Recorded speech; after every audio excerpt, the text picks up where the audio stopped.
countdown. We are back again on another edition of This Morning here on QTV. I am Ibrahim Balde. Wherever you're watching us from, welcome to this program.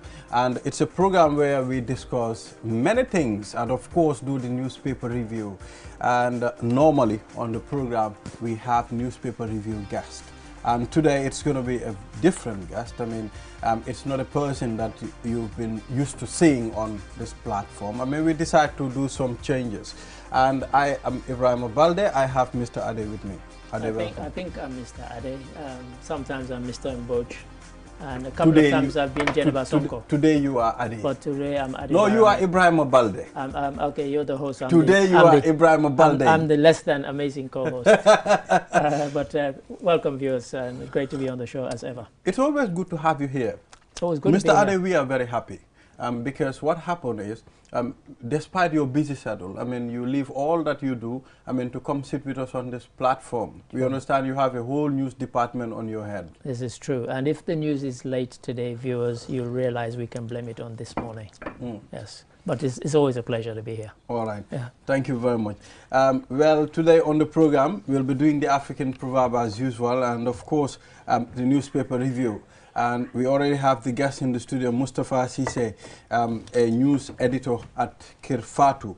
And of course, on the Community Watch, we'll be talking about health. As you know, currently there are many rumors circulating on social media, and we've also seen a press release from the Ministry of Health. I think it's more than rumors. It's more than rumors now. Yeah. So we've seen a press release where, I mean, they've also talked about it. That's the paracetamol syrup that babies take. I mean, well, we'll talk to Jibril Gando Balde on this program to tell us, I mean, why, I mean, and what is happening, what has happened, what is the reason behind all this? And now we'll also do what we call the Community Watch. Social issues. We'll be talking to the General Transport Union President, Mr. Sise. I mean, it's going to be via telephone. He's not in town. And we're going to be talking about a very important topic. Very significant. The driver's license. So we'll go into it yet. Very significant. Stay tuned. Exactly. So I know if you're a driver or you are planning to get a car, it's important for you to stick to your TV and watch. Sure. Yes. So what we do, we go straight to the African proverb, Mr. Ade. Yes. It reads, those who know should teach those who don't know. A brilliant one. And it's a good one. I like it for various reasons. Because, you know, I'll start by saying that, you know, when I was at school, you had good and bad teachers. There were teachers who were qualified because they had the qualifications to be a teacher, but they weren't good at imparting the information to us. And then you had the others who were equally qualified, but who were also good at passing on the information. So those who know should teach those who don't know. Those who know should teach those who don't know. Mr. Sise, welcome to the program. Thank you very much. Good morning, the viewers. As you said, it's very unusual having me here on QTV, but I'm glad to be here. Thank you. Yes, I mean, it might be your first time, but it will not be your last time. We'll try to engage you time to time on the platform, because we need, I mean, people with different ideas, people with different ways of doing different things. So now, what do you make of this proverb? Those who know should teach those who don't know. This is very important. It's basically talking about continuity of knowledge. So if people who know do not teach those who do not know, once they pass on, the knowledge will not be available anymore. And remember, society develops on knowledge. So there is nothing important than sharing. In fact, they say the best way to show gratitude is sharing the knowledge you have with other people. So this is absolutely something that I really cherish. But when you look at it, those who know should teach those who don't know. Yes. But those who don't know should make sure they act as if they don't know. But you know, sometimes you don't know that you don't know. But he who knows and makes himself he knows is a fool.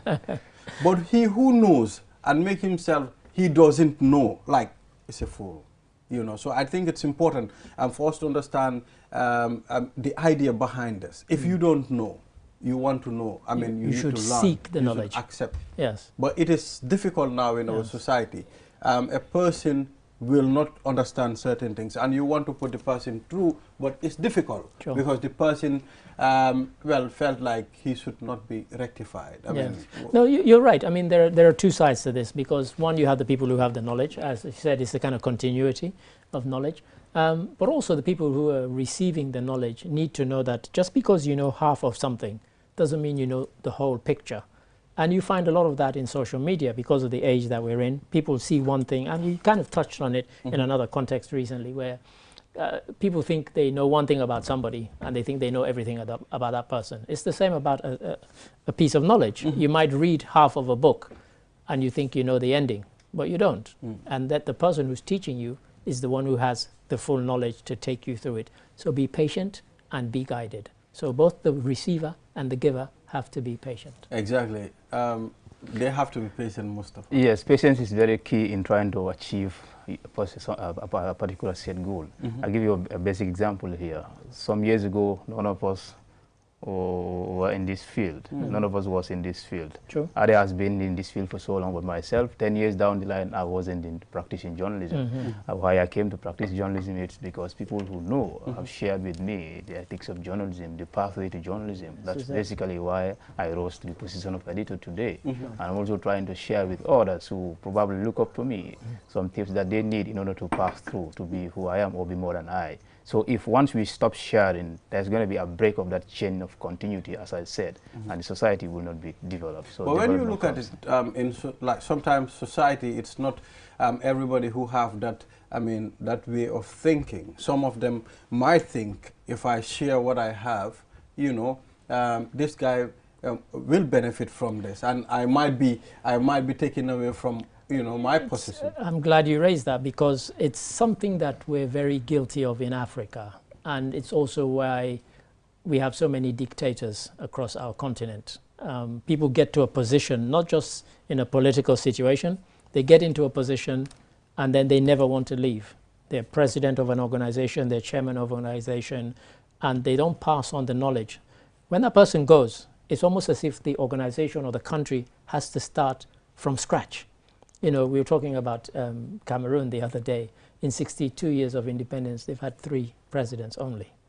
You know, that's ridiculous, you know. So it's like people don't know how to behave when they become president anymore, because there's only ever one person. And there was a joke when Mnangagwa became president of Zimbabwe, and they said a young child asked somebody, is he the new Robert Mugabe? Not is he the new president, because all they had known for 35 years, whatever, was Robert Mugabe. And they felt that the post was a Robert Mugabe rather than the president's post. And so you get that, you know, people retain the knowledge, they hold on to the knowledge, and they don't pass it on, and that is wrong. Mustafa, let's put it in our societal context here. I mean, when you look at other departments, I mean, some top heads of departments are transferred to other you know, areas. You will hear to an extent people will say, please bring back our head of department, because he's the only one who can run that institution. So it's like the head of department, in that sense, does he fail, or is that good for him? Yeah, I call that bad leadership. Quite. That's my opinion, bad leadership. Because every good leader should, the first day that you are appointed, that's the day you should start working on a line of succession. Yep. If I am not around, who's going to take charge? That's it. I recently saw a particular health center or hospital in the country, in the metropolis here, have their leader moved, CEO moved to another place. Guess what? I saw them appealing for him to come back. Of the decision. I was with colleagues in the newsroom. I told them probably they are not cognizant of the civil service rules. Yeah, this is a nomadic life. Yeah, so you are not entitled to serve just in a particular position for life. Once you serve here, the authorities see you've brought about changes now. You are expected to replicate those changes somewhere else. So the development process takes place. So I call this, you know, what others said is trying to be in a particular place for so long. I call it, you know, this is it's a kind of lack of self-confidence. Well, in fact, I mean, being stuck at a place for so long, for many years, I mean, it's not even good for the individual, because each person is looking for prospective advancement. I mean, you need to advance. I mean, no matter what you know, I mean, it's important for you to move, at least to achieve other things. But that's true. But also, there's a kind of human side of us where we can get very comfortable in a particular job. And because of that feeling of being comfortable, we don't want to leave the job. But Mustafa is right. From the day you take on any job, you should actually start training your people that you are not indispensable, they are not indispensable. And so there is that kind of line of succession. If something happens today, if I leave, you know, stuff will walk out of here, get run over by a car, they're not going to close the job of news editor of QTV. Somebody will step in. My colleague, Babukar Sise, should be able to step in and take over. And the same if Babukar leaves, and whatever. In any job, that should be the ideal, because those of us who have the knowledge should make sure that we pass it on. Exactly. Yeah. Very important, and of course a very good African proverb there. Well, should we call this an African proverb? Because this is a general. It's a general one. But some of the ones we've discussed have been general ones. I mean, so I used to tease you guys that every time you said this is an African proverb, I would say which African country? Because so, I mean, this is widely used. I mean, those who know should teach those who don't know. This is common sense. Yes, thank you very much, gentlemen. And now we'll take a short break. After the break, then we'll go straight to the newspaper review. We'll be back. Have you been looking for the perfect indoor router with long-range Wi-Fi coverage and faster internet speed connecting all your smart devices? Well, we present to you the QCell Indoor Router, a router that has all you need and much more. For just $4,275, you can get 4G plus internet speed, wide coverage, and connect up to 15 devices. And that's not all. The indoor router can be used for both office and home needs. So, enhance your internet experience with our indoor router. For more info, call our customer care on 111. QCell, Sunubus, we innovate, others follow.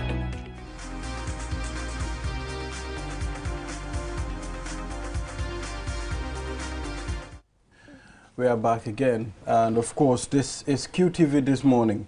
And now we'll go straight to the newspaper review, and we have the Point newspaper here. Well, just to clarify, I mean, we are reading yesterday's papers. I mean, we just decided to review that. I mean, because yesterday I think we dealt with only the Fourier. Right. And I can see quite very interesting headlines on other papers as well. So let's take a look at the government ought to address harm caused by gambling. Yes. Yes. And of course, we also have political interlude seen as major trade challenge, and we also have what we call drug dealer catch up by long arm of the law. And of course, let's look at this other newspaper. Expert suspect paracetamol behind mass death of children with kidney injury. Yeah. Yes, that's the Standard newspaper. And of course, we also have another one. Ambassador Diab urges Barrow to address alarming corruption. Yes, that's what we have.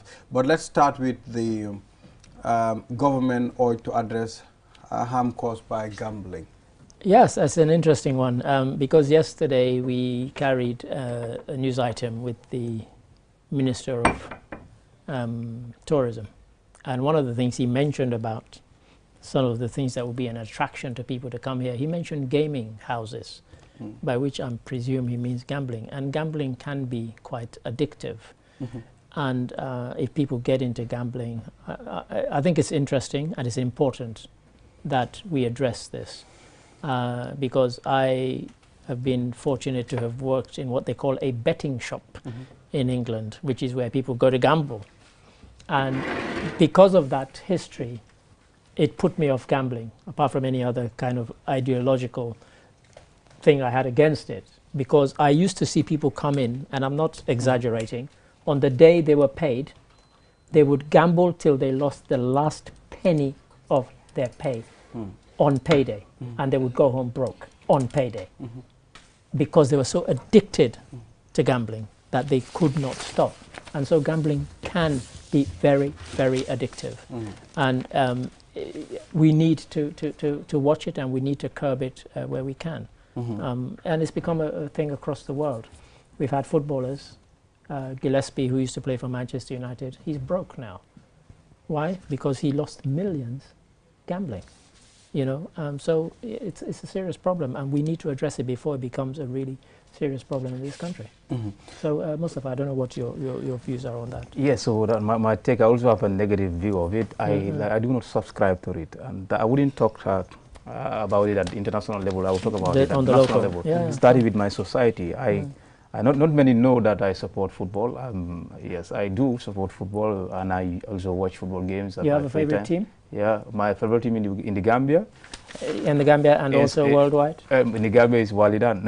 Okay. Walidan, a famous team. Back in the village, so I knew about Walidan, so obviously it became my favorite team. Sure. And my first time to watch a Champions League game was Real Madrid. So obviously so it caught up my interest. And then it became, so you go to England, you have Liverpool. But I'm not part of them very much right now. Okay. Yeah, so at societal level, I've seen colleagues, these are people who sit with me at the same place. Although I'm older than them, they have a lot of respect for me. Sometimes I will be sitting and then they will tell me, oh, my bet has been spoiled. I say, what spoiled it? They say team X or Y. And I ask, how much have you spent? Sure. They will say, I spent this. I say, how many are you expecting? They will tell me this. How long have you been playing this? They will tell me. So I will just make a rough calculation and tell them, this is what you have spent. You could have saved this. So this is something that is draining people. It's really robbing people off their meager earning. It's something that, in my perspective, shouldn't be encouraged. I have to 100% agree with you, because what people don't seem to realize, and the reason it becomes addictive, is that people are aware of people who have gambled and won big, and the perception is, oh, one day that will be me. And so you gamble, and then if you add up all you lost, and I gave you again, you said we don't want to mention it outside of this country, but the context is the same. A guy called Bernard, I've never forgotten his name, and imagine this was 1977. He used to come and gamble in the shop. And over the years that I worked in that shop as a student, over 2.5 years, he must have lost about 3,000, 4,000 pounds. And yet on the day he won 1,600, he gave us all a £10 tip. He was so excited. He was almost tears of joy at the excitement. And yet I thought, but look how much you've lost. And yet look at the joy, because you've won about half of how much you've lost over 2.5 years. You know, and that's the thing, that rush of winning, that big win, is the thing that hooks people. Yes. And it's why we need to address it. When you look at the manner in which gamblings are done in different areas and different countries and different parts of each country, I mean, I think here they're focusing more on the local gamblers. When I say local gamblers, it's talking about people that gamble, you know, around the Serekunda market. They go on a table, maybe playing, you know, cards and the likes. Well, professional gambling, you know, can be like, I'm not encouraging gambling anyway, but I mean, professionally might prevent violence, might prevent other things. I mean, but the ones we have here, they are deadly. Yeah, absolutely. We have had a lot of incidents of stabbing, a lot of incidents of killing, you know, coming from the gambling. This is something that can be very violent. For example, when somebody, the most powerful, has lost to the weak, you know, it sees that very offensive, and then provocation could come out of it, and then it may end up, you know, it usually end up in violence. Yeah, and you're right. And, you know, that type of gambling is the hardest to curb, because some of it might happen in somebody's house. Is the government going to go around in every house and check to see who's playing cards for money, who's playing dice for money? How can you police that? It's almost an impossibility if you're talking about that kind of gambling. That's almost impossible. No society is geared to curb that sort of thing. Yeah, I think I keep telling people, you know, I'm not sure not many of us, youth, have this patience to save. You know, so long if you are able to afford at least $10 every day for a bet or for a gambling, let me call it that one. If you are very patient, you can just open up a box. Every day drop in that $10 in there. Every day, by the end of 30 days or a month, you have $300 in there. 3 months, you have $900 is there. So check it out. By the time you go to the year, you have a lot of money in there. But we do not have that patience. We want to just achieve at a go. And this usually sometimes don't go the way that we want it. And if it doesn't go how we plan it, it can be very violent. It can get nasty. It's difficult to gather little money to get the amount you want. It's very difficult. You know, we used to laugh growing up, you know, for people of my generation who grew up in the 60s, we used to laugh at our parents, because all of us that I can recall, myself and most of my classmates, our parents used to have a carpenter build for us what was called a cash box. We call it kondane here. Okay, and then every week or every day, you would put something in it. I'm telling you, by the end of the month, it's so heavy you couldn't even lift it. You could buy so many things that you wanted to buy, but it taught you about saving, it taught you about patience, because the patience came in resisting the temptation to open it before it was full till you couldn't get anything else in it, because that's when you knew you had substantial amount in there. I tried you it, know, but and it it taught lasted you only for 2 days, and I opened it. no, So, mine, I used to be very patient. Let's take a look at Gambia's domestic debt. Stood at $38.4 billion. Yeah, the debt. Yes. Is the debt under control? I'm not sure there's any country that has its debt under control. It's very difficult because, you know, we keep saying this. There are so many external factors that impact on the Gambia and our borrowing and so on. We're still, you know, one day they might find oil off our coast and we might become an oil producing country, and then that can generate revenues. But at the moment, if you think of the things that bring in a lot of revenue, tourism and so on, you know, we talk a lot about tourism, but actually remittances coming into the Gambia from Gambians living abroad is probably 4, 5, 6 times, maybe 10 times what we get from tourism. And yet, you know, we talk about, you know, imagine in last year, officially and unofficially, Gambians sent the equivalent of about $1 billion. Yeah. Have we ever made $1 billion from tourism? No. We never have. You know, so things like the debt, the national debt, is it under control? It's as I said, it's very difficult to have it under control when, you know, the sources from which you get funding, you know, we export very little in order to help pay for that. So it's a really difficult one. Well, someone is saying governments will control wastages and put strong fiscal policies. I mean, yeah. yes, Mustafa, what do you think? Yeah, on that, yes, it's a government. That is government's role. The reason we put them there, we have elected one main person, and the person also appointed is to regulate our affairs in the best of all manners. So having this level of debt, it's too much of everything is bad. So I wouldn't comment on the factors because I wouldn't want to give them a ground to say yes, justifications like that based on my job. But I would call on them to ensure that this is regulated and so that it impacts on the people's life. We need to cut out unnecessary expenditure. Yes. Yeah, I mean, I've said this many times before. You know, one of the blessings of something like COVID was that it stopped a lot of unnecessary travel by government officials. You have people going here, there, and everywhere. Suddenly, because of COVID, they couldn't. All the meetings were held by Zoom. And guess what? The world didn't collapse. Nobody died because we didn't travel. You know, why don't we stick to that? Say, okay, we're not going to send 10 officials. We're going to join the meeting by Zoom. After all, we did it during COVID. And it happened. You know, and of course it happens. So there are ways that you can save money and save unnecessary spending. But how much that is going to impact on the kind of global spending, because, you know, some of this is for big projects that need tens or billions or millions of dollars. Well, before the president hired a private jet, I mean, I think using the commercial we flight, saw like him the the one other that day. he did when he was going to Tunisia, I think all those things can help. Yeah, so I told people that's no news. People saw that all over. People were making that president travel on an economic class. This is what the president is expected to do. But it was news because they don't normally do that. That's why it was this is what this would do. Yeah, Once of course, you do but it, they don't. once you do it, you are trying to tell him, wow, now, you know, this is something that people should have ignored so that he keeps doing it more and more and more until we know. He did not, I mean, nothing happened. And he went to Tunisia. But something happened that he should have talked about, and he didn't talk. We had this cabinet minister who had his wife paid a per diem for a journey she hasn't traveled. The president didn't comment on that. That's what he should have commented on that. He should have been compelled to return the money and the evidence be brought to the public. Exactly. So this is one way of cutting our expenses and minimizing our load. Well, I mean, I think cutting down corruption also, it's very important. Which you mentioned in one of the headlines. Definitely. Yes. So now, what else? Let's look at this. Madi Jobate says media plays vital role in lawmaking process. They can and they should. I'm not sure what he means because that's quite a wide statement. Because in the lawmaking process, you would say that essentially it's National Assembly members, but the media has a role to play in bringing people's attention to various things that are wrong and need to be changed. So in that sense, and also in keeping our National Assembly members honest to say that you should pass laws that are for the benefit of everybody, not just for your narrow political gains. And so, yes, so the media has a role, but that's quite a big, it's a wide statement. So it depends on the context in which he's mentioning exactly. So it's very important.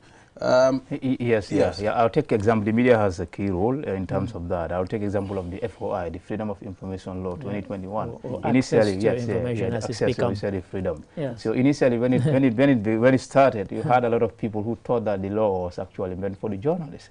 But the media did very well to sensitize the citizens to tell them, actually, this is not only for the media, it is for the citizens. When this law, this is enacted, the bill is enacted into law, it will enable you as a private citizen to walk into to channel the right procedures and try to know about a particular information in a particular department. That's right. And this, because of this, a lot of people support. But initially, before the media popularized the campaign, they thought okay, it's only for the journalists. Even some National Assembly members thought it was only for journalists. So when this came into being, they will say, okay, it's going to use, journalists will take it as an advantage to hold government or to even back. It is going to backfire on some of us. But thank God that because of the role, the media role, a lot of them understood, and then it was passed into, exactly. law. Yes. Government KMC slam for neglecting London corner bridges. Well, I mean, what's the bridges that we have in London corner? Yes. I think they should have done better. I mean, I think they should have been better bridges, Mr. Ade. You cannot call that a bridge. Yes, they're an apology of a bridge. And, you know, for me, again, I've said this since I came to the Gambia, I think people don't complain enough in this country. We accept mediocrity.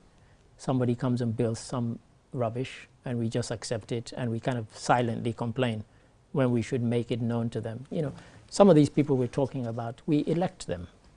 When they come for our votes, say, what have you done? I don't want your empty promises.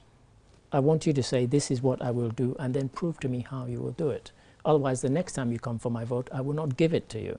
That's what we need to do. That's a kind of protest. You're not shouting, you're not screaming at anybody, but you're making your voice heard in the one way you can, the ballot box. You vote for somebody who you think can and will deliver.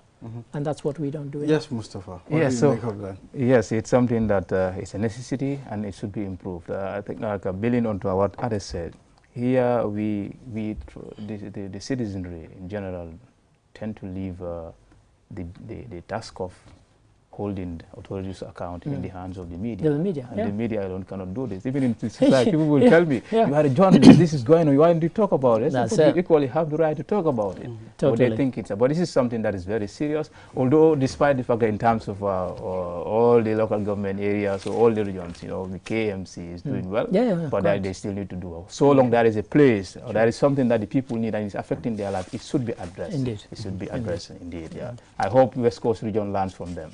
Yeah, we hope so. And I think also when people, if they can't address it, I think one of the things is about communication. Let people know why it is you've not been able to address it. But people keep silent about these things. You should go to these communities, say, okay, I appreciate you have a problem, but because of finances, because of capacity, whatever, we can't deal with your problem yet. Trust me, people will accept that. But if you don't tell them why it is that they have inadequate infrastructure or facilities, then of course they will be disgruntled. You need to communicate with people. So there's another problem here in the Gambia when it comes to complaint mechanisms. Most people do not know about complaint mechanisms. People think as a citizen you are not supposed to walk into a particular office to lodge a complaint. All you need to do is to use someone. They will tell you, do you know anyone at this place?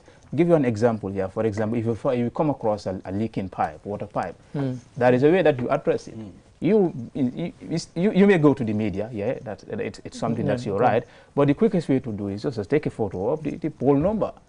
The poll number, the situation, and you send it to NAWEP. That's the best way for them to address it. Straight away. Exactly. Yes. So it's you know, some things are just logic. I mean, it's simple to address. Sure. You know. Now let's take a look at road accidents again. I mean, Gambia ranked worst when it comes to road accidents. Well, we're eighth. We are eighth in the world. We are among the 8 out of 183 countries. Yeah. And I've said this before. Some people might think it's an improvement because in 2019, Gambia was ranked number 4. But even this morning as I was coming, it's really weird because going home last night, an accident happened right in front of me. 2 cars that refused to give way to each other, slammed into each other. What was even more ironic, it happened right in front of a policeman. And so he was on the spot straight away. And this morning, and I came upon an accident that had just happened. We see them every day, and obviously that's just me giving anecdotal evidence. But every day you'll see or hear in the office somebody say, oh, I saw an accident, or have you heard about this accident, and so on. And I keep saying, for a country of 2-point-something million people, we should not even be anywhere near the top 10, never mind in number 8 or number 4 as we were before. We should be number 100 and something, really. But when you see how reckless people are on the roads, they speed when they shouldn't be speeding. You know, when it rains and the surface is really, really bad, particularly this new road that they're making. So before they've put the tarmac on, yes, all you have is the kind of the mud, dirt road. And you see the speeds that people are going in this rainy weather. And you think, has this guy got a death wish? They should not be speeding at that level. Well, most of them are. And so it's a problem. It's a big problem. A whole lot of accidents. I mean, some accidents can be prevented, Mustafa.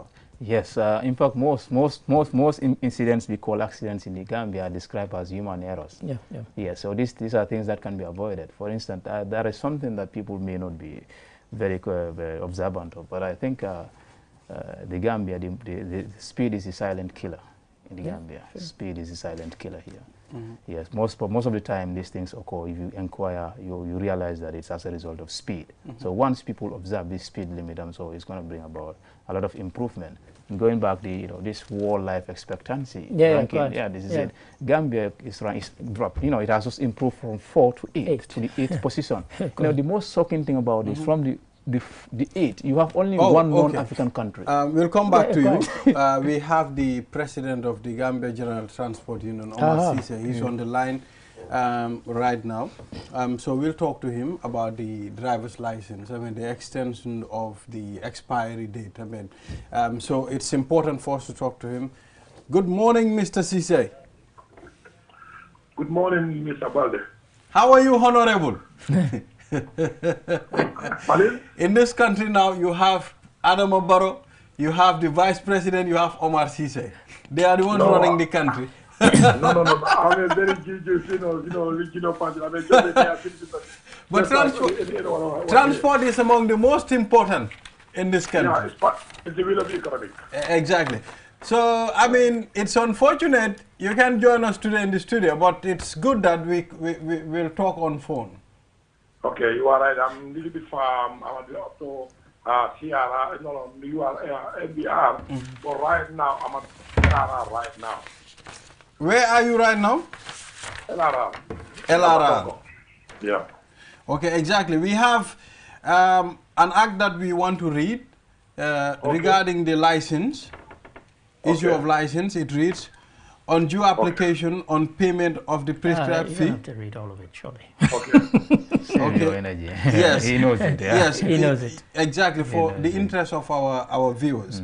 The licensing authority may issue a driver's license to the applicant. A driver's license may authorize the holder to drive motor vehicles in general, motor vehicles of any particular class, or motor vehicles of any particular form of construction. A driver's license other than a provisional driver's license shall, unless previously revoked or surrendered, remain in force for a period of 3 years from the day on which it is issued. Yeah, so this is what it reads. Yeah, so what do you have to say about this? Okay, thank you, Mr. Balde. This is a concern as far as the union is concerned, because we all know our driver's license is less than 1 year. Because on the 1st of January, to have a driver's license, that can be possible. So that means if you have driver's license on the 2nd, expired on the 31st, that is less than 1 month, 1 year. So we will say driver's license of the Gambia is less than 1 year. And number 2, this is a concern for the union. 2021 report, we captured this subject matter, so that the government can review this act and see how to amend it. But we consult the government, it's part of our report, but we don't see any development on this subject. So evidently we are reviewing the motor traffic as a union, so that we can know what is the content, what is the challenges there, and what do we expect the government to amend. But we discovered this act is very clear. Driver's license should be valid for 3 years. The current practice of the country is totally different with what the act is. So we feel that is not normal, that is not correct. So we feel government of the government is not supposed to do a who need to violate our laws. So that's why we, as a union, we wrote to the Ministry of Interior, Minister of Transport, Minister of Justice, the police force, etc., so that they can look in this matter and come with their response. Why this is happening? Because as far as law is governing us as a country, but law cannot say 3 years you are giving people less than 1 year. So we, at the same time, you don't do the research on this subject matter, so that know exactly what is the cause of this current practice, less than 1 year, because I will not call it 1 year. So we do the research, but we don't see any policy or any amendment or any directive who will say driver license of valid 1 year. So we left that question to the government, but still we don't have any response from government as far now, as far as my concern. Okay, all right. Regarding the driver's license, so what are the drivers saying about it? I mean, what are some of the troubles they face when they are to renew their license? Okay, we all know the vehicle we have in this country, driver's license is more than 100,000 driver's license in this country as of now. So if you expect by 31st of December all documents are expired, you need to renewal. So that means you face a lot of challenges. Even to change that driver's license, if you go to sunless bureaus, you face thousands of people are gathering there how to change driver. That will take you minimum 2 to 3 days. In that 2 to 3 days, you are working as a company and the company or subject. You cannot leave your job and go just to 2 days to change your driver's license. At the same time, so within the short period, you can create more corruption because we all know what is happening. You give somebody your money, $850, you put some money so that he can do that renewal for you. And most importantly, drivers who are used to go to Senegal, we all know the Senegalese authorities know on the 31st of December our all documents and driver's license are expired. So in that particular day, they will stay on road. Can I see your driver's license? Can I see your motor decks and so on and so because they know they already expired.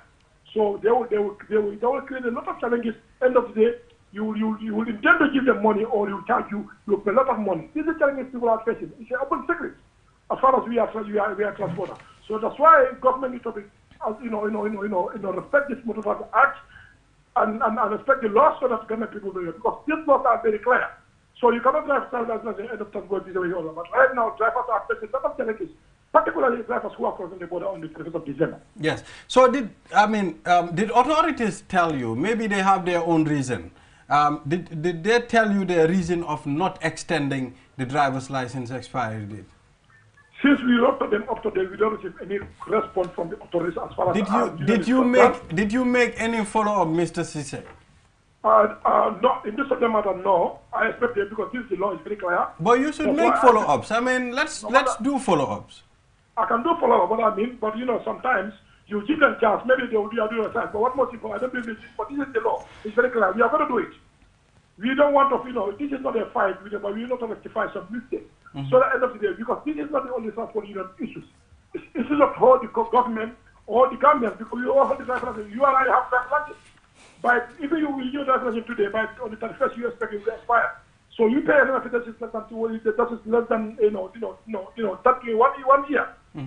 Government people who have a driver's license 1 year is very minimal because I tell you, to have a driver's license on the 1st of January, that is not totally impossible because on the 1st of January it's a public holiday.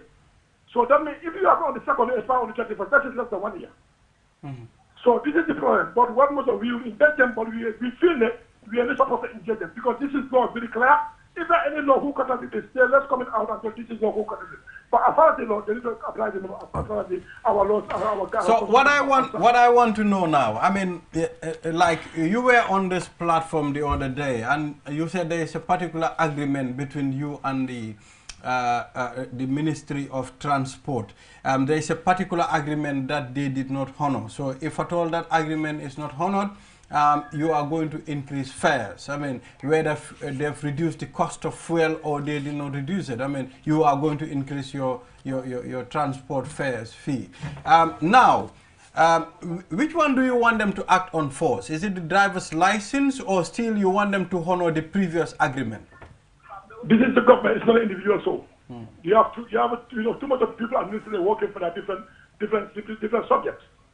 This is the problem of the Gambians.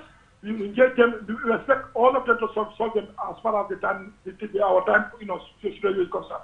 But this is not they are all priority for us. We are increasing the transfer and the drivers and other things who are coming next. Today, I'm at Farafenya, have an issue there with the Sergame Bridge. So that's part of my life. Every day, if I see something is not doing good, I'll bring it out so that people can do something. But we expect This is the continuous process. Anything we feel is abnormal, we will get the government and they have to make some solution on it. Mr. Cisse, as much as your drivers, you're standing and fighting for them so that, I mean, they can get an extension of the expiry date for the driver's license. But your drivers also should go for driver's tests. We all know sometimes they acquire license without even going for the tests. That is true. That is open secret. We all know, I used to say this. We have a law in place who govern all of us. The authorities are here who supposed to implement that law. Even if they do so, that's not my problem. That's why I'll take that in my position to go on platform to say what the way you are using driving license was incorrect. But the authorities need to rectify because that is not part of the responsibility to issue a driving license. But the people who are doing that, they are not putting according to the law.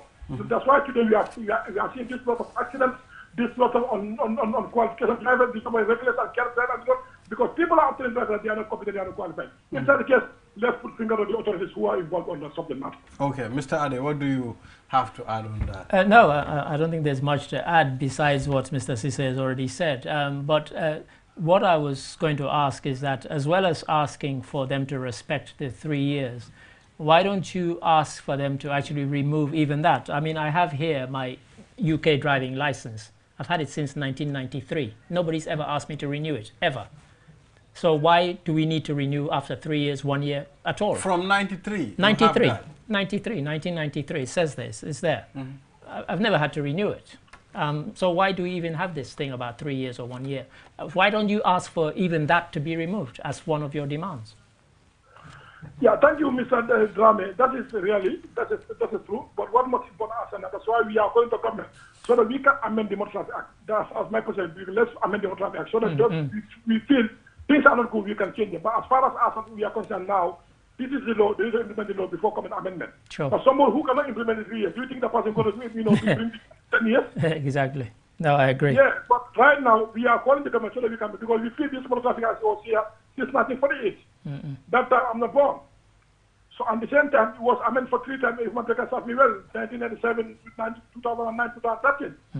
If you compare that at the current party, it's so very different. That's why we are calling up, so that we can see as a country, as a state, we will see what we think is good for the community, so that we can bring it to the end of the day, we can have peace of mind in our roots. Sure. It's like we have a lot of issues. What is happening at the Senegambia Bridge? Okay, my drivers have a little bit issue here regarding the cost of the bridge. Mr. Cisse, it's like your drivers are full of issues. What's happening? Life is full of issues. So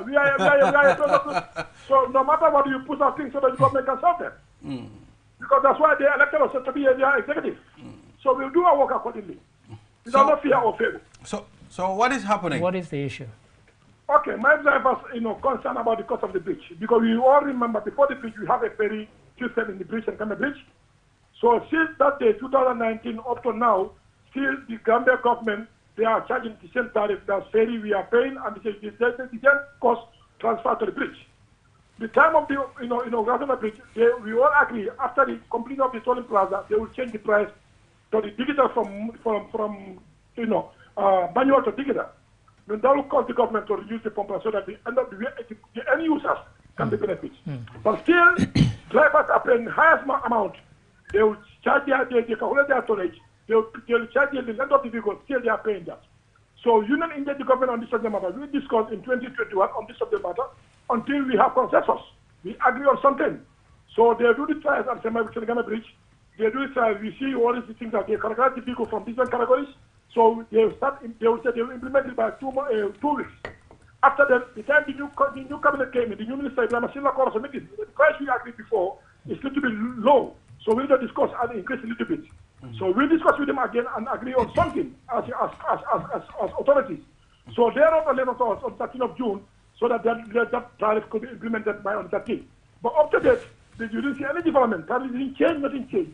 So drivers came to they said they cannot consider the price. They cannot consider they park their vehicle at anywhere, they cannot pay.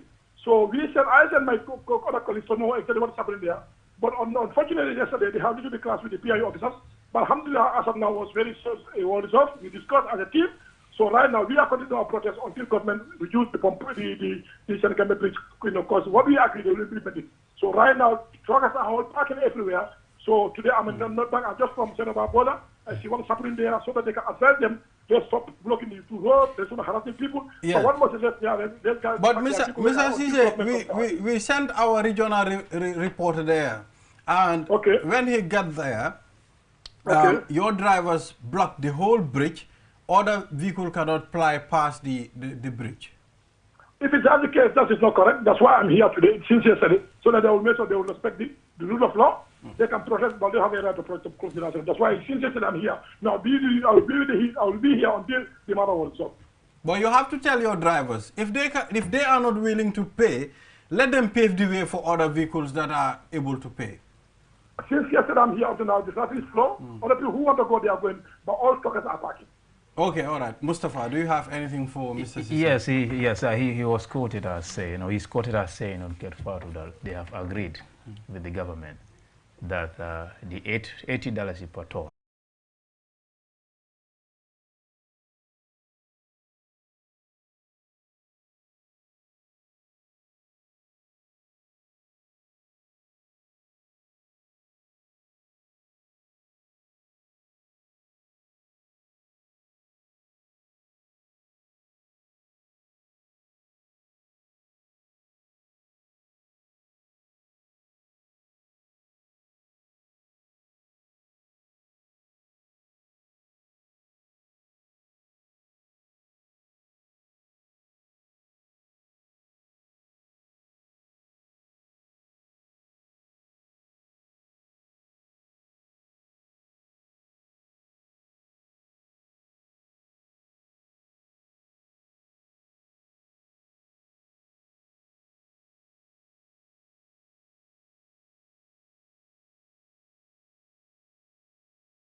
Our customer care on 111.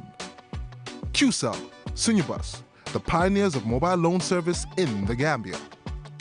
We innovate, others follow. Terms and conditions apply. Africa, a continent of 55 diverse countries, each with a host of interesting stories.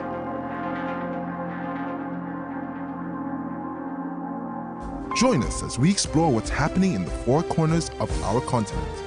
We will bring you the stories making the news across Africa. Catch our twice-weekly roundup of news from across the continent. Get to know Africa. Interesting, exciting, surprising. We are back again, and we apologize for that urgent break we needed. All right, then I think we still have Mr. Cisse on the line. Okay, all right. Okay, we'll get to him again. Is he there? Yeah, okay. So, I mean, he's talking about a whole lot of things here. I think there's a lot of complicated things that should be regulated when it comes to the transport sector in the Gambia. This is true, and I was smiling when Mustafa raised the thing about people's complaints. And, you know, it's human nature that if we get good service, how many times has somebody come to you and said, I joined a minibus this morning, and the driver was so complimentary, he was so nice to me, he was this, he was that. You don't get that. But if they have a bad experience, the whole world will know about it. They will complain about it. The people you say are complaining, do they take their complaints to the union? Do they take down the number of the vehicle, etc., and then say to them, because otherwise, as I said, we are more programmed to complain than to compliment our fellow human beings. When we get good service, we just take it for granted. But if we get bad service, you come to the office, you tell everybody. You sit in a car the next day, you'll tell everybody. That's human nature. It's human nature.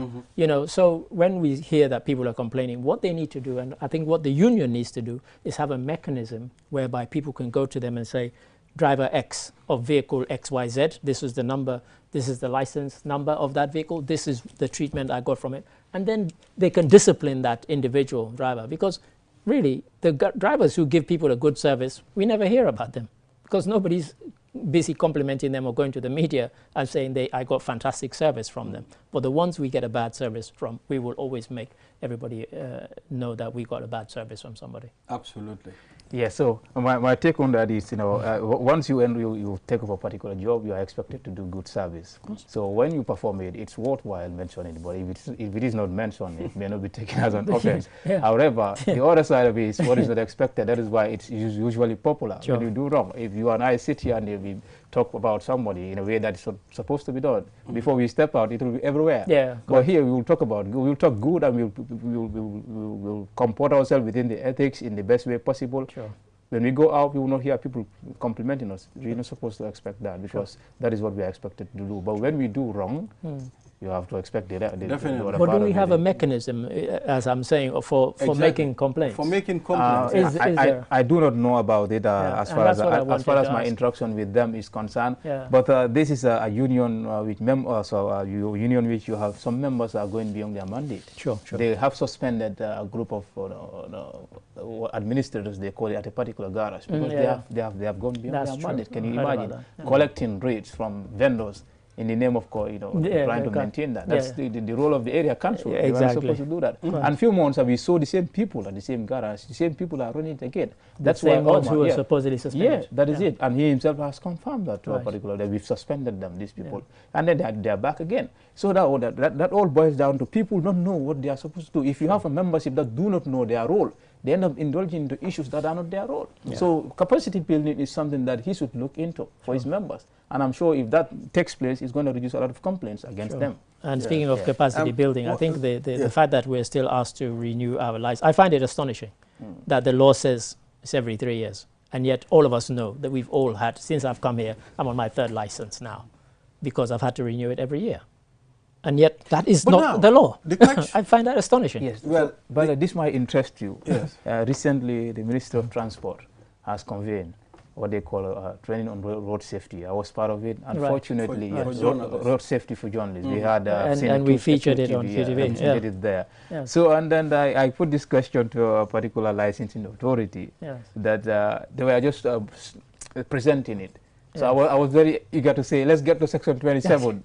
And he said, why do you want us to go to section 27? I said, don't mind, when we go there, you'll know about it. So when we get to section 27, they wanted to flip us and hold on, wait, let's go to 3. So could you read through from he read? I said, okay, now this is what the drivers are saying. Sure. And you actually, what obtains on the ground is 1 year. What is his justification for it?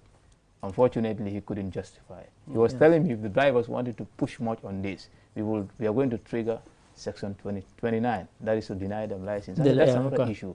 Yeah, denying them, but what basis, on what basis are you? And then one of the ministry's officials pop in to say, to advise them to come up with a regulation, which is going to be a basis for this, because what they are doing is actually unlawful. It's unlawful. They couldn't. Maybe the official that we've asked did not know. And seriously, maybe we need somebody out there knows something that is backing it. But as per the response from the official, it is actually unlawful. And we need to make some serious noise about this. Let's look at our government's proactiveness when it comes to responding to certain things, certain complaints made by certain people. I mean, according to him, they've engaged the government for events. Complaints the government, I've written here. Yes. So I'm glad you brought that. They've engaged a lot of, many a times they engage the government, but no response. And nobody says anything about it. Yeah, and I was going to throw this at the feet of the new digital comms minister.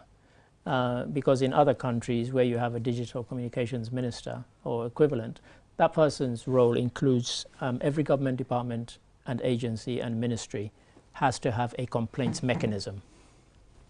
And all of them have websites. Of course, in this country, we know that 90% of the government websites don't even work. So that's one job for him. Second job is on each of those websites, it should have a complaints mechanism. If you are dissatisfied with something that is the remit of this particular government or ministry or department, government, ministry or department, this is how you complain. And if you do not get redress, this is where you can take it. All of that needs to be in place. And I said earlier in another context, we don't have a kind of complaints culture here. We're talking about people being dissatisfied with drivers. We don't even know how and where they can complain too. So when it comes to government, you need to know, if I have a problem with government, how do I complain, who do I complain to, and how quickly or how slowly will my complaint be dealt with. We don't have any of that. Well, interesting. So now I think we'll look at the food safety. I mean, it's important for us to discuss about this, as far as their role is to make sure foods that are in the market should be regulated. They should look at the foods. They should make sure businessmen regulate and they sell good stuff. Businessmen and women. Exactly. Yeah. So now, the Food Safety and Quality Authority has reopened a mini market located around Bursubiton Table, named Withheld, that was temporarily closed for reportedly selling expired food products. However, the regulator said they couldn't name the mini market because it may damage its image. Yeah. Yeah. Which is interesting, because if I want to know to avoid that place because they're selling expired food products, I need to know the name. And in fact, they are responsible for damaging their own image. It's not somebody mentioning them. It's because they've done something unlawful. That's why they've been sanctioned. And so they should be named. And as I said, they have damaged their image. It's not the naming that is damaged. It's their behavior that has damaged their image. And then if I see that name, I'll say, okay, I'm not going to go to that place because they sell expired food. Well, I think it makes no sense for you not to name them. Because according to, they said one satisfied customer is worth millions of advertisements. So if you are not satisfied, obviously if you go, you will tell people this is the place. Just as I was saying in the other context about complaining. If you're satisfied, you'll tell people. If you're dissatisfied, you probably tell several more people. Exactly. I know we'll talk to Etienne Silva very soon from Food Safety Communication Officer. But Mustafa will engage you. What do you make of this? I think this is a cover-up by the Food Safety Authority. Meaning, you mean, so what do you mean by cover-up? The image of the mini market matters to them than the health of the people. This is my opinion. The opinion of the capacity that I'm speaking. This is my opinion as Mustafa, that the image of this mini market matters much to the authority, to the food safety, than the health of the people. Yes, and maybe people should consider dragging them to court so that they name this to avoid further harming people. Who knows whether they still have some product, a component of or a bit of this product selling it. Somebody might buy it, and then the person, as they said, this came after instant reaction after buying. People bought, and then they consume drinks from there. You still don't want to name them, and you said it's okay. Who knows whether they are trying to continue selling them, and people's health are going to be jeopardized. Are we going to have Etienne on? Well, I mean, are we trying to get him? Yes, I know. We'll have him on the line very soon. Because I didn't want to go into some of the details because some of the questions are for him. On the line, so I know Etienne will be there very soon. So how do we avoid this? But I think if we don't know the place, how do we avoid it? Exactly. So that is the problem here. It makes no sense. I think, well, I don't know why they came up with this. The reason I'm intrigued is because there must be different laws governing pharmacies. Etienne is on the line. Yes. Yes. Good morning, Etienne. Yes, good morning, Mr. Balde. How are you? Should I say Butakala? Yeah, but people are asking questions, and it's difficult to understand. Why are you not mentioning the name of the mini market? Thank you very much for having me, Ibrahim. And I could hear Saade's name on the background, Saade's voice rather on the background. Well, just to clarify, we are not protecting the image of any food business. It is against our code of conduct to reveal names of food businesses that have violated the Food Safety Act, that are caught doing things that are not in line with the Food Safety Act. For instance, if a food business is caught selling expired food products and corrective measures were taken, we are not supposed to disclose their businesses, their identities rather. So basically that is the case, because it is also our responsibility not to make so these businesses lose profit. Yes, we are not losing sight of the fact that the health of the populace is a priority, and that is why we are going out every day to make sure these things are warded off, and that is what we will continue to do. We are not aiding and abetting, and we have not taken bribes to make sure the images of these institutions are maintained. That is not Etienne, I mean, well, it seems as the name of the mini markets, it's more important to the people. Like, it's more important to you than the health of the people. I beg to differ. The name of the mini market is not important than the health of the people of Gambians. This is something that is embedded with our code of conduct, and we cannot violate it. It is our right to protect businesses, and it is also our right to protect food businesses. It is also our right to protect the populace, that is consumers, you understand? And the most important thing here is if a food business is found wanting for one thing or the other, we should make sure we take necessary steps, that is corrective measures. If it is prosecuting the food business, we will do so. If it is to fine. Yes, Mr. Ali, before you come, I just have one more question for Etienne. Okay, what about the restaurant that you mentioned and the water business the other time? I mean, you mentioned the names of those companies. We have never mentioned the name of. I don't want to mention the name of the water company, but it's a very famous water company in the Gambia. I mean, they were named and everybody knew what they were doing. Yes, I really cannot remember, but what I can say for certain is well, food safety. I don't seem to. I cannot agree on that one. Well, unless you're going to bring you reserve right to Mr. You reserve right not to agree. But Balde, I can tell you for certain, we have not received anything, and we are not aiding or abetting any food, in particular this mini market. You understand?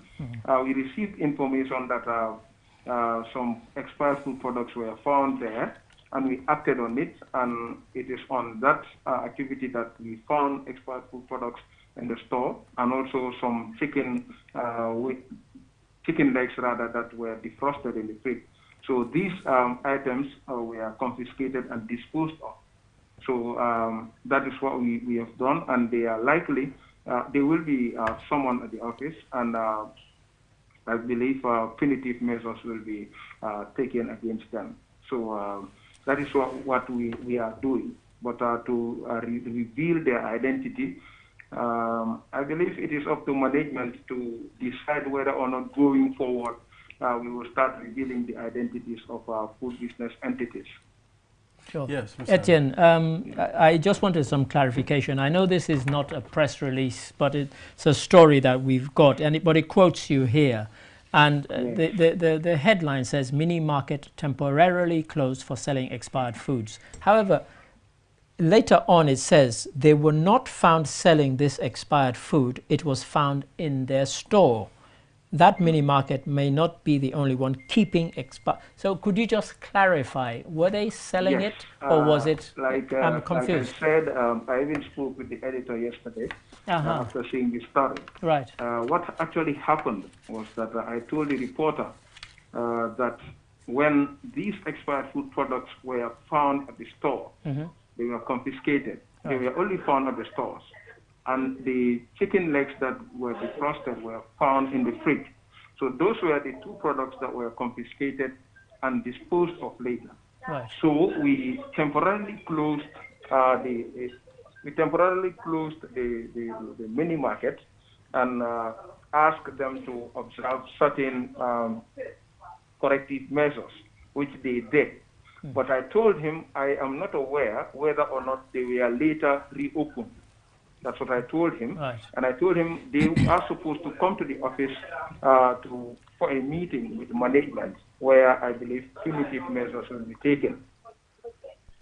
Thank you. And what was your other question? The other one was whether this is the policy that your agency has seems to be in conflict with the ones for drugs, whereby a pharmacy that was closed for selling expired drugs was actually named in the press release.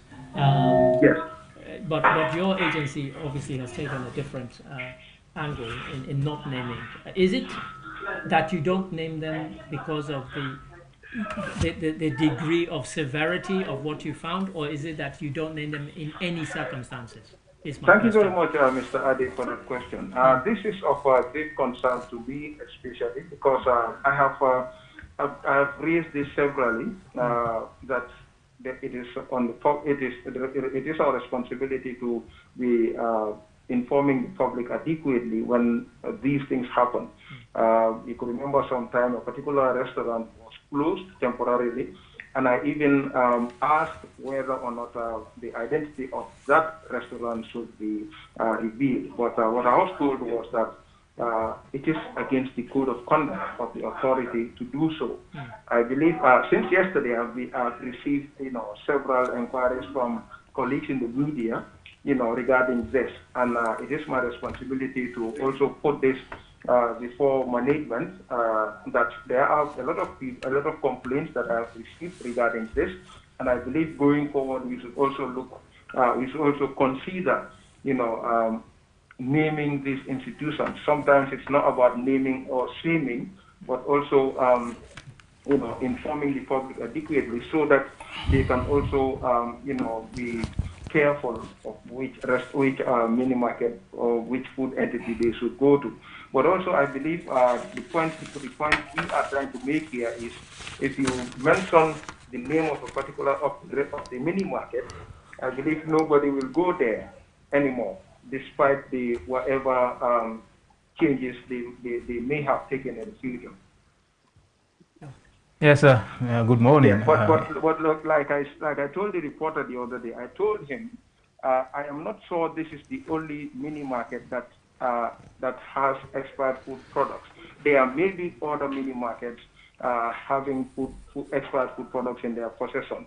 Nonetheless, we continue to intensify our inspections to make sure the mini markets are rid of these expired food products. That's what I told him. But I don't know whether he was trying to sensationalize the story here and there. But actually, these were my words. Okay, thanks for that. Mr. Good morning, Mr. Silva. Mr. Balde, I vividly remember when that was in 2009, when the particular water company was said to have not met standards. Exactly. The same food safety and quality authorities in a press release mentioned the name of this water company. And now we have the spokesperson is told us that the Code of Ethics doesn't allow it. I find this contradictory. It's difficult to balance. I find this very contradictory. Yes. Let me. Can I answer? Can I respond to that? Yes. Hold on a bit. Along the line, before that moment, before the water company, I could remember there was also a particular a supermarket was selling some recipe for popcorn, something like that. And then it was also said to be infested with some insects. And this was also even featured on TV. Right. So I find this very contradictory, and it has actually affected my trust in food safety as far as I'm concerned. Yeah. Given that, from my perception, that they are much more concerned with the image of this institution rather than the health of the people. When the institution has violated the law, because selling expired food or even keeping them it's not something that is right. Yes, that's my opinion. It's not a question to Etienne. It's just an opinion that I have. Well, can I respond? You have the right to do so. Yeah. Okay, thank you. I wouldn't know who is speaking, but like you said, this was in 2009. I think it's 2019. 2019. Okay. All right. I have a press release here. I mean, it's It's 2018. 2018. Yes. 2018. This one is 6th December 2018. Yes. And Yes, it reads, following the press release. Following the press release of the removal of Dash water from the market on the 15th November 2018. I know the factory you're talking about. The authority is happy to inform the general public that the Dash water can be sold again. Dash Industries, Dash. So we have the press release here. Yes. But you know, let me just tell you, this is something I am told, and I am just acting on, you know, based on what the directives I was given. But and I can tell you for certain that the authority is not aiding or abetting. Yes. And to you know, to the best of my knowledge, we have not received anything that will actually make us conceal the identity of this entity. And to be honest with you, this is a concern to us. And the comments you have made, likewise the ones I have received earlier, I will forward them to management, and we will see. They will discuss and ensure that going forward, whether or not they will continue, you know, to conceal, not to conceal rather, but not to mention names of business entities that have violated the Food Safety Act, or they will be revealing them. I'll be very happy if that is done, because it is my responsibility to give undiluted information to the public. And once I am asked to, you know, reveal information, reveal identities, I'll be very happy to do so. I just want you to understand that I'm acting, you know, based on what is on ground. Well, yes, Etienne, this is not it's not about you. It's about what Gambian people want. I mean, we want to know so that we can be very careful. I mean, that water company was mentioned. Yes. But I think after they regularize everything, now they are selling better. People are not avoiding them. I've been buying the water. I even participated in the writing of that press release. I know the water factory you're talking That's about. Something Etienne said. Yes. Etienne said, this is what I'm told. Do you mean that you are told that the code of ethics doesn't allow it, or the code of conduct, or you personally confirm that the code of ethics doesn't confirm? This is what I'm told. That's what a phrase. Like I told you, when a particular restaurant was closed sometime last year, I was preparing a statement and asked whether or not we should include the name of the business. And I was told that is against the code of conduct. Did you see the code of conduct, Etienne? Did you see yourself the code of conduct, that portion of it, and you want to share it with the public? The code of conduct. The portion of the code of conduct. The content of the code of conduct. I wouldn't want to speculate. I would have to go back and confirm. But to be honest, this is what I was told, that it is against the code of conduct of the authority. Have you ever taken a go through the code of conduct since? Yes, no, the code of conduct you were talking about since you started this job, so that you can back your claim? It is my responsibility to do so. It is my responsibility to familiarize myself with any legal document, you know, the authority. All right. Yes, thank you very much, Etienne. Thank you. I wish Janaba Sonko was here to talk to you. Perhaps how long has this been said? Has this been sold at that restaurant? Did they know that? And what's the punitive measure? Exactly. Yeah, pardon? Yes. How long has the mini market been selling this? And what was the punitive measures when they were found? We were just called on Thursday to be informed, and on Friday early morning we set out to go and investigate, and it was the investigation that led to the confiscation of those extra good products. Other than closing them? We could not tell whether or not they have been sold there for long, but the punitive measures will be taken by management, and I believe that is currently underway. Will it be shared with the public, given that they are a public, they owe it to the public? You can contact me, you can call me to make a follow-up, and I'm very happy to tell you. All right, thank you very much. We'll call you to make a follow-up, Etienne. This is Mustafa speaking. Thank you very much. We appreciate it. He is always willing to talk to us on the program. All right. Mustafa, thank you very much for coming on this program. Well, it's very interactive. It's good to have you here. Sure. And, you know, we'll try to have you here again so that we can do this again. Thank you very much. Thank you. Everything I said must be attributed to me as Mustafa in this show, as a Joe Mustafa, an individual journalist. Yeah. And I'm grateful to your invitation, and also grateful to my senior man here. He has always been guiding me. Thank you. Right. Thank you. See you again. All right, we'll take a short break. After the break, the click will be back. Africa, a continent of 55 diverse countries, each with a host of interesting stories.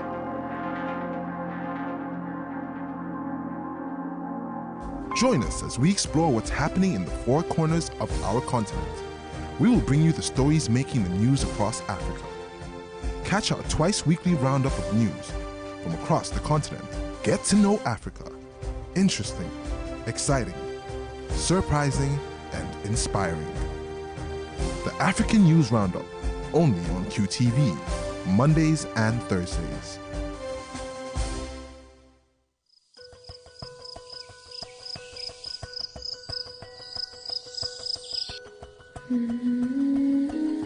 Light. From the beginning of time, light has been there. It is integral to our survival and to our way of living. We need light to work, To build, to grow things, and even to see our loved ones. light makes things easier and better. So QCell has changed the way you buy Q-Power to make it easier and more accessible. You can now access the same service quickly and get your cash power tokens instantly with the new QCell Q-Power code. To light up your world, simply dial *363#. With the touch of your fingers, With ease and convenience from the comfort of your home or office, you can bring light into your world instantly with *363#. Q-Power, lighting your world.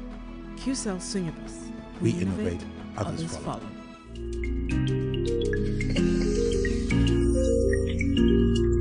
Welcome back from that break. Just a reminder, I mean, the Africa Roundup news stories will start from today. Yeah, that's correct.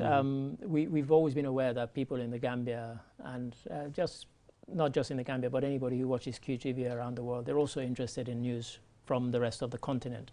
So from 12:30 today, we'll be getting twice a week, Mondays and Thursdays. We will be getting at 12:30 after midday.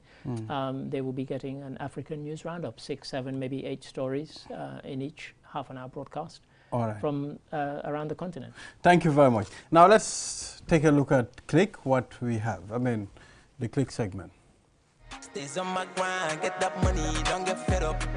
They call my homies in the club, you know we got turn up. Man, get so my own, man, get them, yum, yep, them a cali. Still I'm balling harder, like I'm Steve Karawali. And guess who I'm meeting today, man? I'm meeting the famous rap artist in the Gambia, if I could say, man. Mike Jada. Welcome to the show, bro. Yeah, man. Assalamu alaikum, Gambia. Assalamu alaikum, world. It's your boy, Mwakela boy, Mike Jada. We're up in the building. We're live, man. It's been a while, man. It's been a while. Yeah, it's been a minute, though. Yeah, I know.